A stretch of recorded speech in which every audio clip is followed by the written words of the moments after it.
Hello friends, தெரலின்னு ஒரு dish உங்களுக்கு யாருக்காவது தெரியுமா? இது கன்னியாகுமரியோட ஒன் ஆஃப் த ஃபேமஸ் டிஷ்ஷுன்னே சொல்லலாம். இது கார்த்திகை தீபம் அப்போ மட்டும்தான் நாங்கள் செய்வோம். வருஷத்தில் ஒரு வாட்டி தான் நாங்கள் செய்வோம். கார்த்திகை தீபம் அப்போ விளக்கேற்றுறது எவ்வளோ இம்பார்ட்டண்ட்டோ அதே மாதிரி இந்த தெரலி டிஷ்ஷு செய்கிறது அவ்வளோ இம்பார்ட்டண்ட். இந்த தெரலி டிஷ் வந்து அரிசி மாவில் செய்கிற ஒரு ஸ்வீட்டான டிஷ். பட் இந்த இலையில செய்கிறதுனால தான் அது ரொம்ப ஸ்பெஷல். இந்த இலையில செய்யும்போது இந்த இலையோட ஸ்மெல்லும் அந்த அரிசி மாவும் சேர்ந்து இன்னும் ரொம்ப அரோமேட்டிக்கா, ஃப்ராக்ரன்ஸோட ரொம்ப சூப்பரா டேஸ்டியா இருக்கும். இந்த திரளி இலை பார்க்கறதுக்கு அப்படியே பிரியாணி இலை மாதிரி இருக்கும். ஆனா இது பிரியாணி இலை கிடையாது. பிரியாணி இலைய விட இது டிஃபரண்ட் அண்ட் ஆல்சோ ஸ்மெல்லும் ரொம்பவே டிஃபரண்டா இருக்கும். இந்த டிஷ்ஷ செய்றதுல என்னோட பாட்டி ரொம்பவே எக்ஸ்பெர்ட். அதனால தான் பாட்டிய கூப்பிட்டு, "பாட்டி எனக்கு இந்த டிஷ் எப்படி செய்றதுன்னு செஞ்சு காமிங்க. நீங்க செய்றது ரொம்ப நல்லா இருக்கும்னு" கூப்பிட்டேன். எல்லாரும் இந்த டிஷ்ஷ செய்வாங்க. பட் எங்க பாட்டி செய்றது தான் எனக்கு ரொம்ப பிடிக்கும். எங்க பாட்டியே அன்னைக்கு செஞ்சு எங்களோட நெய்பர்ஸ் எல்லாருக்கும் குடுப்பாங்க. எல்லாருக்கும் எங்க பாட்டியோட டிஷ் அவ்ளோ பிடிக்கும். ஏன்னா, அது ரொம்பவே டிஃப்ரெண்ட்டா அவங்க ரொம்ப டைம் எடுத்து பொறுமையா செய்றதுனால அது ரொம்பவே டேஸ்டியா இருக்கும். அண்ட் இதோட ஃபர்ஸ்ட் ஸ்டெப் நம்ம எடுத்துட்டு வந்த லீவ்ஸ் எல்லாம் டஸ்ட் போற மாரி நல்லா வாஷ் பண்ணி அத கிளீன் பண்ணிக்கணும். கார்த்திகை தீபம் வந்துட்டாவே போதும். எங்க ஊர்ல எந்த மார்க்கெட்ல பார்த்தாலும் இந்த லீஃப தான் சேல் பண்ணிட்டே இருப்பாங்க. அவ்ளோ ஸ்பெஷல் இந்த லீஃபு. நெக்ஸ்ட்டு நம்ம கழுவிட்டு வந்த எல்லா லீஃபையும் இந்த மாரி கோன் ஷேப்ல ஃபோல்ட் பண்ணணும். கோன் ஷேப்ல இல்லாம 3 டைப்ஸா நம்ம ஃபோல்ட் பண்ண முடியும். பட் எனக்கு கோன் ஷேப் தான் ரொம்ப பிடிக்கும். ஏன்னா, அது பார்க்கும்போது அப்படியே கோன் ஐஸ்கிரீம் மாதிரி இருக்குமா, அத கடிச்சு சாப்பிடுறதுக்கும் அழகா இருக்கும். அதனால பாட்டிட்ட கோன் ஷேப் செஞ்சா போதும்னு சொல்லிட்டேன். கோன் ஷேப் நம்ம சுத்திட்டு, தென் ஒரு டூத் பிரிக் அப்படி இல்லைன்னா, ஒரு ஈக்கிள் அதாவது தொடப்ப குச்சி எடுத்து நம்ம நல்லா செக்யூர் பண்ணிடணும். அப்பதான் நம்ம உள்ள மாவு வைக்கும்போது, இந்த லீஃப் வந்து வெளியில வராம இருக்கும். இந்த லீஃப நம்ம ஃபோல்ட் பண்ணும்போதே, இதுலேருந்து ஒரு சூப்பரான ஃப்ராக்ரன்ஸ் அண்ட் அரோமா வந்துட்டே இருக்கும். அது அப்படியே வீடு முழுக்க ஸ்ப்ரெட் ஆகி, நம்ம அந்த டிஷ்ஷ செய்றதுக்கு முன்னாடியே அவ்ளோ சூப்பரா இருக்கும். அண்ட் ஃபோல்ட் பண்ண லீவ்ஸ் வந்து பார்க்கறதுக்கு இப்படி தான் இருக்கும். இனிமே தான் நம்ம இதுக்குள்ள ஸ்டஃப் பண்ண போறோம்.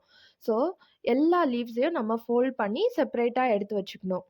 நானும் என் தம்பியும் சின்ன வயசுல இந்த கார்த்திகை தீபம் வந்துட்டாவே, பக்கத்து வீட்ல போய் தெரளி லீஃப் கலெக்ட் பண்ணிட்டு வரது, ஃபோல்ட் பண்ணி குடுக்கறதுன்னு அம்மாக்கு எல்லா ஹெல்ப்பும் பண்ணிட்டுருப்போம். அண்ட் இப்ப நம்ம இந்த டிஷ் எப்படி செய்றதுன்னு பார்க்கலாம். இந்த டிஷ் செய்றதுக்கு நாங்க இன்னைக்கு 1 கிலோ வறுத்த பச்சரிசி மாவு, 400 கிராம் சிறுபயிறு, 1 1/2 கிலோ வெல்லம், 2 தேங்காய். இந்த டிஷ்க்கு வறுத்த பச்சரிசி மாவு தான் யூஸ் பண்ணணும். இப்ப நம்ம வெல்லத்த நல்லா நுணுக்கி, அத பாகு மாதிரி காய்க்க போறோம். கொஞ்சம் தண்ணி ஆட் பண்ணி நம்ம ஸ்டவ்ல வச்சு கை விடாம கிளறிட்டே இருந்தோம்னா, நியர்லி ஒரு 10 மினிட்ஸ்ல நல்ல ஒரு பாகு கிடைக்கும். எந்த கட்டியும் இல்லாம நம்ம அந்த பாக கரைச்சிரணும். அண்ட் இத நம்ம கைவிடாம கிளறிட்டே இருக்கணும். பிகாஸ் நம்ம கை எடுத்துட்டோம் அப்டின்னா, அது பொங்கிரும். அந்த பாகு ஃபுல்லாவே வேஸ்ட் ஆயிடும். அப்டி இல்லன்னா அடி பிடிக்கும். அதனால அத நம்ம பொறுமையா கிண்டிட்டே இருக்கணும். இது வந்து ஒரு நியர்லி ஒரு 10 டூ 15 மினிட்ஸ் ஆகும். இது நல்லா காஞ்சு வரதுக்கு. இப்போ ஒரு பேன்ல நம்ம எடுத்திருக்கக்கூடிய 400 கிராம்ஸ் ஆஃப் சிறுபயிர ஆட் பண்ணி நல்லா கோல்டன் ப்ரவுன் வர்றது வரைக்கும் வறுக்க போறோம். அப்பதான் நம்ம ஆட் பண்ணும்போது அது கொஞ்சம் கிரன்ச்சியா இருக்கும். ஸோ நல்லா வறுக்க போறோம். இது ஒரு 5 மினிட்ஸ் வறுத்தாவே நல்லா கோல்டன் ப்ரவுன் கலர் ஆயிடும். இந்த சிறுபயிர வறுக்கும்போதே வீடு முழுக்கா ஸ்மெல் வந்து சூப்பரா ஸ்ப்ரெட் ஆயிடும். அத வச்சே நம்ம இவங்க கண்டிப்பா திரளி தான் செய்ய போறாங்கன்னு நம்ம டிசைட் பண்ணிடலாம். அண்ட் இப்ப வறுத்த சிறுபயிர நம்ம மிக்ஸி ஜார்ல ஆட் பண்ணி 1க்கு 2வா கிரைண்ட் பண்ணி எடுத்துட்டு வரப்போறோம். அண்ட் இத நல்லா பல்ஸ் பண்ணிட்டா போதும். ஏன்னா, நம்மளுக்கு அந்த பீசஸ் அப்படியே தான் இருக்கணும். அதோட தோல் மட்டும் தான் அத விட்டு செப்பரேட் ஆகி வர மாரி பல்ஸ் பண்ணிட்டு வரணும். அண்ட் பல்ஸ் பண்ணி எடுத்துட்டு வந்தத நம்ம தனியா ஒரு மொறத்துல நல்லா பாத்தி அதோட அ ஹஸ்க் அதாவது மேல இருக்கிற அந்த தோல வந்து நல்லா பாத்தி எடுத்துறணும். அப்படி இல்லன்னா அது கடிக்கிறதுக்கு நல்லா இருக்காது.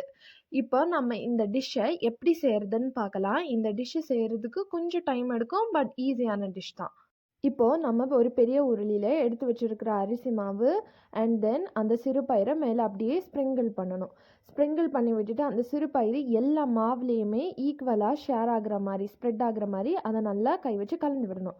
அண்ட் நம்ம எடுத்து வச்சிருந்த தேங்காயை நல்லா திருவி அதையும் நம்ம ஆட் பண்ணிக்கணும். ஸோ ஆட் பண்ணி இந்த ஒரு ஒரு ஸ்டெப் அப்பவும் ஒரு ஒரு இன்க்ரீடியண்ட்டு மாவோட நல்லா ஸ்ப்ரெட் பண்ணுறதுக்காக கை வச்சு நம்ம கலந்து விடணும். அண்ட் இப்போ தான் நம்மளுடைய கீ இன்க்ரீடியன்ட், அதாவது வெல்லப்பாகு. வெல்லப்பாகை ஆட் பண்ணி கை வச்சு கிளறி விடக்கூடாது. பிகாஸ் அது ரொம்ப சூடாக இருக்கும். ஆறுனதுக்கப்புறம் கை வச்சு கிளறலாம். ஃபஸ்ட்டு நல்ல ஸ்பூன் வச்சு கிளறி விட்டுட்டு தென் வந்து கை வச்சு கிளறி விடணும். கை வச்சு கிளறி விட்டுட்டே இருக்கும்போது இங்கே பார்த்தா ரொம்ப மழை பெஞ்சிட்டே இருந்தது. பவர் எல்லாம் போயிடுச்சு. அவ்வளோ மழை, திடீர்னு மழை பெஞ்சுது. எப்போன்னு இல்லாமல் இங்கே டக்கு டக்குன்னு மழை பெய்யும். அதுதான் இந்த ஊரோட ஸ்பெஷாலிட்டி. அண்ட் எங்கள் பாட்டி மழையை பார்த்தது போதும், வா நான் அடுத்தது செய்ய போகிறேன்னு சொன்னதுனால இந்த பக்கம் வந்தேன். பாட்டி இன்னும் தேவையான அளவு கொஞ்சம் தண்ணி ஆட் பண்ணி நல்லா பிசைய ஆரம்பிச்சிட்டாங்க. இது வந்து நம்ம ஒரு உருண்டை பிடிக்கிற அளவு வரும்போது நம்ம பிசையறத நிறுத்திக்கணும். அண்ட் இப்போது இந்த மாதிரி நல்லா ஒரு ரோல் பண்ணி அந்த லீஃப்குள்ளார நம்ம ஸ்டஃப் பண்ணிட்டோம் அப்படின்னா இது வந்து ரெடி ஆகிடும். நம்ம எடுத்து வச்சுருக்கிற எல்லா லீஃப்லேயும் வந்து ஸ்டஃப் பண்ணியாச்சு.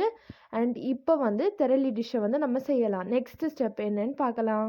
பாட்டி மாவு பிசைஞ்சிட்டு இருக்கும்போதே நான் அப்படியே மாவை எடுத்து சாப்பிட ஆரம்பிச்சிட்டேன். அவ்வளோ டேஸ்டியாக இருக்கும் அந்த மாவு. வாங்க இப்போ நெக்ஸ்ட் என்ன பண்ணுறதுன்னு பார்க்கலாம். ஒரு இட்லி பாத்திரத்தில் நம்ம தேவையான அளவு தண்ணி ஆட் பண்ணிவிட்டு அது கூடவே நம்ம இந்த லீஃப் ஆட் பண்ணணும். ஏன்னா இந்த லீஃப் ஆட் பண்ணும்போது இன்னும் ரொம்ப அரோமேட்டிக்காக இருக்கும். அந்த லீஃப் அந்த தண்ணியோட பாயில் ஆகும்போது ரொம்ப சூப்பரான ஸ்மெல் வந்து ஸ்ப்ரெட் ஆகும். அண்ட் அந்த இட்லி அந்த தட்டு வச்சுட்டு அதுக்கு மேலே நம்ம ஸ்டஃப் பண்ணி வச்சுருக்கிற எல்லா திரளையும் அதில் எடுத்து வச்சிடணும். எல்லா திரளையும் வச்சாலும் அது வேகும். அண்ட் நம்ம வைக்கிறத பொறுத்து டைமிங் வந்து சேஞ்ச் ஆகும். எல்லா திரளையும் நல்லா அரேஞ்ச் பண்ணதுக்கு அப்புறமா லிட் போட்டு நம்ம ஸ்டவ்ல வச்சிடணும். இட்லி குக் பண்ணுறதுக்கு என்ன ப்ரொசீஜரோ அதே சேம் ப்ரொசீஜர் தான். பிகாஸ் இதுவும் ஆவியில் தான் வேக போகுது. அது ஒரு 20 மினிட்ஸ் நல்லா வெந்ததுக்கு அப்புறமா நம்ம செக் பண்ணிவிட்டு எடுத்தோன்னா நம்மளோட சூப்பர் அண்ட் டெலிஷியஸான திரளி ரெடி. அவ்வளோதான். கார்த்திகை தீபம்க்கு இது அவ்வளோ ஸ்பெஷல். அண்ட் இது செஞ்சால் வீடே மணக்கும். இவ்வளோ நிறையா செஞ்சுருக்குன்னு நினைக்கக்கூடாது. ஏன்னா நாங்கள் இது செஞ்சோன்னா ஒரு வீட்டில் செஞ்சாங்கன்னா நியர்லி ஒரு 4-5 நெய்பர்ஸ்க்கு நாங்கள் இதை ஷேர் பண்ணுவோம். இந்த டிஷ்ஷை இந்த லீஃப்ல செய்கிறதுனால இதோட ஃப்ரேக்ரன்ஸும் இந்த டிஷ்க்கு கிடைக்கும். அண்ட் ஆல்சோ இந்த ஹெல்த் பெனிஃபிட்ஸும் நம்மளுக்கு கிடைக்கும். இந்த டிஷ்ஷை இதுக்கு முன்னாடி நீங்கள் சாப்பிட்ருக்கீங்களான்னு சொல்லி மறக்காமல் கமெண்ட்டில் சொல்லுங்கள். இந்த வீடியோ உங்களுக்கு பிடிச்சிருந்ததுன்னா மறக்காமல் லைக், ஷேர் அண்ட் என்னோட சேனலுக்கு சப்ஸ்கிரைப் பண்ணுங்கள். பாய்.